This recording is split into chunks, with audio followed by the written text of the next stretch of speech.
ഒരു മനുഷ്യൻ എപ്പോഴാണ് തോറ്റുപോകുന്നത്? എല്ലാം നഷ്ടപ്പെട്ട് ചുറ്റിലുമുള്ളവർ ഉപേക്ഷിച്ച് ഇരുട്ടിലേക്ക് വീണു പോകുമ്പോഴാണോ? അല്ല, ജീവിതത്തിലെ പ്രതീക്ഷയുടെ അവസാനത്തെ കനലും അണഞ്ഞു പോകുമ്പോഴാണ് ഒരു മനുഷ്യൻ തോൽക്കുന്നത്.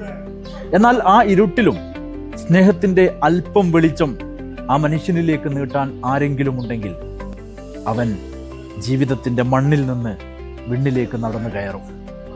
ജീവിതത്തിൽ തകർന്നു പോയ ഒരു പിടി മനുഷ്യർക്ക് സ്നേഹത്തിൻ്റെ കരുതലും തണലും നൽകിയപ്പോൾ ജീവിതം തിരിച്ചു പിടിച്ച മനുഷ്യരുടെ കഥ പറയാനുണ്ട് വയനാട് പീസ് വില്ലേജിന്. ഏകാന്തതയിൽ നിന്ന് കൂട്ടായ്മയുടെ സന്തോഷത്തിലേക്ക് നടന്നു കയറിയ ഒരു പിടി മനുഷ്യർ, നഷ്ടപ്പെട്ട സ്വപ്നങ്ങൾ തിരിച്ചു പിടിച്ചവർ, അവരുടെ ജീവിതകഥ പറയുന്ന പീസ് വില്ലേജ് ഡയറീസ് എന്ന പ്രോഗ്രാം നിങ്ങളിലേക്ക് സമർപ്പിക്കുകയാണ്. ആ മനുഷ്യരുടെ കഥകൾ പറഞ്ഞു തുടങ്ങുകയാണ്. പീസ് വില്ലേജ് ഡയറീസിലേക്ക് എല്ലാവർക്കും സ്വാഗതം.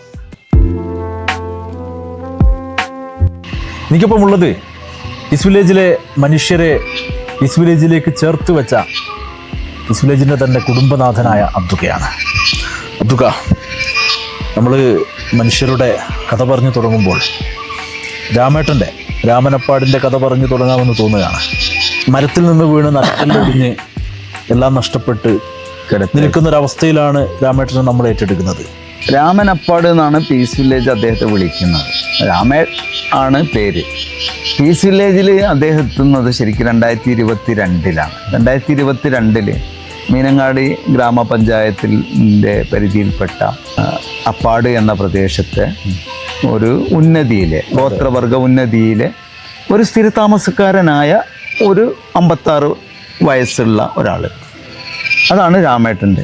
അദ്ദേഹം മരത്തിൽ നിന്ന് വീഴുന്നതിന് മുന്നേ തന്നെ അദ്ദേഹത്തിൻ്റെ ഭാര്യയും മക്കളും അദ്ദേഹത്തെ ഉപേക്ഷിച്ച് പോയിരുന്നു. ആ സമയത്ത് അദ്ദേഹത്തിൻ്റെ അമ്മയുണ്ടായിരുന്നു, ഗവൺമെൻറ് നൽകിയ വീടുണ്ട്, ഒത്തിരി സ്ഥലമുണ്ട്, അങ്ങനെയൊക്കെയാണ് അദ്ദേഹം. അപ്പം ഇദ്ദേഹം മരത്തിൽ നിന്ന് വീണ് കോഴിക്കോട് മെഡിക്കൽ കോളേജിൽ ചികിത്സയൊക്കെ കഴിഞ്ഞ് പറ്റിയ വല്ലാത്തൊരവസ്ഥയിൽ നട്ടെല്ലിനാണ് ക്ഷതം പറ്റിയിട്ടുള്ളത്. അമ്മ മാത്രമേ ഉള്ളൂ. അങ്ങനെ ആ അമ്മ അദ്ദേഹത്തിന് വേണ്ടി കൂലിപ്പണി ചെയ്തും അവരും അമ്മയും കൂടി 1 വർഷത്തോളം അങ്ങനെ ജീവിച്ചു. പ്രായമായ അമ്മ മരണപ്പെട്ടു. രാമേട്ടൻ ഒറ്റപ്പെട്ടു. ഒരു മനുഷ്യൻ ഒറ്റപ്പെടുന്നത് അരക്ക് താഴെ സ്വാധീനമില്ലാത്ത ഒരവസ്ഥയിലാണ്. നേർക്കാഴ്ചയായി കാണാൻ ചെന്നപ്പോൾ കണ്ട കാഴ്ച, രാമൻ അപ്പാടിൻ്റെ തായോട്ട് ഒന്നും ചലിക്കില്ല. അദ്ദേഹത്തിൻ്റെ കയ്യിൽ ചെരുപ്പുകളുണ്ട്. അദ്ദേഹം മുറ്റത്ത് ഇഴഞ്ഞു പോയി വെണ്ടയും ചീരയൊക്കെ അരിഞ്ഞെടുക്കുന്ന കാഴ്ചയാണ്. അദ്ദേഹം കൃഷി ചെയ്യുന്നു. അദ്ദേഹം തന്നെ കൃഷി ചെയ്യാണ്. അപ്പോൾ ഞാൻ അവിടെ ഇരുന്നു അദ്ദേഹത്തോട് കഥ ചോദിച്ചു, നിങ്ങൾ എങ്ങനെയാണ് ജീവിക്കുന്നത്? അപ്പോൾ അദ്ദേഹം വിവരിച്ച കുറേ കാര്യങ്ങളുണ്ട്. എനിക്ക് റേഷൻ കിട്ടും, പക്ഷെ അതിലേക്ക് അരി മാത്രമേ ഉള്ളൂ. അതിൻ്റെ വെറും കഞ്ഞി കുടിക്കുമ്പോൾ ഉണ്ടാകുന്ന ഒരു മനുഷ്യൻ എത്ര കാലം വെറും കഞ്ഞി കുടിക്കുക? അപ്പോൾ അതിലേക്ക് എന്തെങ്കിലും ഉപ്പേരിയോ അല്ലെങ്കിൽ ഉപ്പിട്ടിട്ട് എന്തെങ്കിലും ഉണ്ടാക്കി അതിൻ്റെ കൂടെ കഴിക്കാൻ വേണ്ടിയുള്ള കൃഷി ചെയ്യാൻ.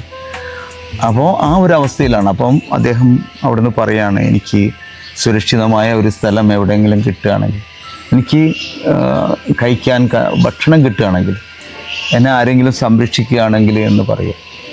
അത്തരമുള്ള ആളുകൾക്കുള്ളതാണ് പീസ് വില്ലേജ്. ഉടനെ തന്നെ അതിൻ്റെ നടപടിക്രമങ്ങൾ പൂർത്തീകരിച്ച് അദ്ദേഹത്തെ പീസ് വില്ലേജിലേക്ക് കൊണ്ടുവരികയാണ്. ഗോത്ര കുടുംബത്തിൽപ്പെട്ട ഒരാളാണ്. അപ്പോൾ പീസ് വില്ലേജിൽ ഇപ്പോൾ 2022 മുതൽ രാമേട്ടനുണ്ട്. പീസ് വില്ലേജിലേക്ക് എത്തിയതിന് ശേഷം ആദ്യം അദ്ദേഹം ആഗ്രഹിച്ചത് എനിക്കൊന്ന് എണീറ്റ് നിൽക്കാൻ കഴിയുമോ എന്നുള്ളതാണ്. അത് പീസ് വില്ലേജിൻ്റെ കുടുംബാംഗങ്ങളുടെ അല്ലെങ്കിൽ പീസ് വില്ലേജിലെ പരിചാരകരുടെ സ്നേഹവായ്പിൽ അദ്ദേഹം അത് ആരംഭിച്ചു. ആവശ്യമായ തെറാപ്പി സംവിധാനങ്ങളിലൂടെ ഇന്ന് രാമേട്ടൻ വാക്കറിൽ നടക്കുന്ന ഒരവസ്ഥയുണ്ട്. നന്നായി നടക്കും. അതിനേക്കാൾ അപ്പുറം ആണ് നമുക്കറിയാം രാമേട്ടൻ്റെ പല ആഗ്രഹങ്ങളും. നമ്മൾ കോഴിക്കോട് ജീവിതത്തിൽ കടൽ ആദ്യമായി കണ്ട അനുഭവം, അത് അതിനു മുമ്പ് രാമേട്ടൻ ഇങ്ങനെ പറയുമായിരുന്നു എനിക്ക്, അദ്ദേഹത്തിൻ്റെ ആ വീഴ്ചയോട് കൂടി തന്നെ അദ്ദേഹത്തിൻ്റെ എല്ലാം അസ്തമിച്ചു എന്നുള്ളതാണ്. അവിടെ നിന്ന് അദ്ദേഹം നെയ്തെടുക്കുന്ന ഒരുപാട് സ്വപ്നങ്ങൾ, ഒന്ന് കടൽ കാണുക ഒരു മനുഷ്യന് ആഗ്രഹിക്കുന്നതാണ്. അപ്പം അത് പീസ് വില്ലേജിലൂടെ അത് നടക്കുമ്പോൾ ഉണ്ടാകുന്ന ഒരു സന്തോഷം നമുക്കുണ്ട്. അതാണ് അങ്ങനെ അദ്ദേഹം കടൽ കണ്ടു വന്നതും കടൽ കാണാൻ പോകുന്നത്, ആഗ്രഹിക്കുന്നതും അതിനുവേണ്ടി ഒരുങ്ങുന്നതും, അപ്പം മുഖത്തുണ്ടാകുന്ന സന്തോഷങ്ങളും, കടൽ കണ്ടു വന്നതിന് ശേഷം കൂട്ടമായി ഇവിടെ വന്ന് ഇവിടെ എല്ലാവരോടും പോകാൻ കഴിയാത്തവരോടൊക്കെ പറയുന്നത് ഞാൻ കടൽ കണ്ടു. അങ്ങനെ ഇന്ന് നല്ലൊരു ഗായകനാണ്.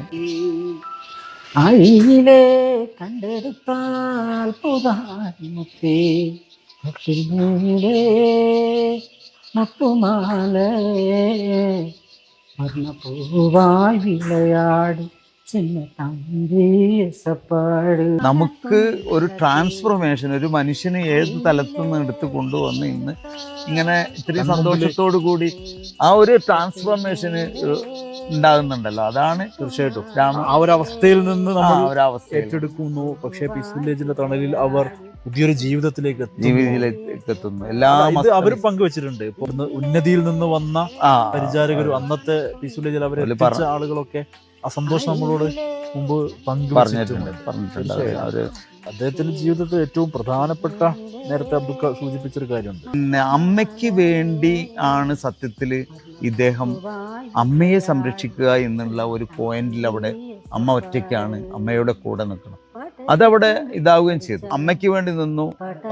കുറച്ച് കഴിഞ്ഞപ്പോൾ മരത്തുനിന്ന് വീണു. അമ്മ മകന് വേണ്ടി നിൽക്കുന്ന, മകന് വേണ്ടി ജീവിക്കുകയും അങ്ങനെ ജീവിച്ച് മരിക്കുകയും ചെയ്യുന്നൊരവസ്ഥ. അമ്മയുടെ മരണം വരെ അദ്ദേഹം സുരക്ഷിതനായിരുന്നു. അമ്മ ജോലിക്ക് പോയി അദ്ദേഹത്തിന് എന്തെങ്കിലും കൊണ്ടു കൊടുത്ത് കൃഷി ചെയ്ത് ജീവിക്കുന്ന ഒരു അവസ്ഥയിലായിരുന്നു. ആ അമ്മയുടെ കെയറിംഗ് ആണ് പീസ് വില്ലേജ് ഏറ്റെടുത്തത്. രാമൻ പീസ് വില്ലേജിലെ ഒരു കുടുംബാംഗം മാത്രമാണ്. അദ്ദേഹത്തെ കുറിച്ചുള്ള ഓർമ്മകളും അദ്ദേഹത്തിന്റെ നിലവിലുള്ള ജീവിതാനുഭവങ്ങളുമാണ് അതൊക്കെ നമ്മളോട് പങ്കുവച്ചത്. ഇതാണ് യഥാർത്ഥത്തിൽ പീസ് വില്ലേജിന്റെ ഒരു സ്നേഹസ്പർശം കൊണ്ട് സാധ്യമാവുന്ന ഒരു വലിയ സന്തോഷം എന്ന് പറയുന്നത്. ഇതുപോലെയുള്ള ഒരുപിടി മനുഷ്യരുടെ അനുഭവ കഥകളാണ് പീസ് വില്ലേജ് ഡയറീസ് നിങ്ങൾക്ക് മുമ്പിലേക്ക് എത്തിക്കുന്നത്. വീണ്ടും കാണാം.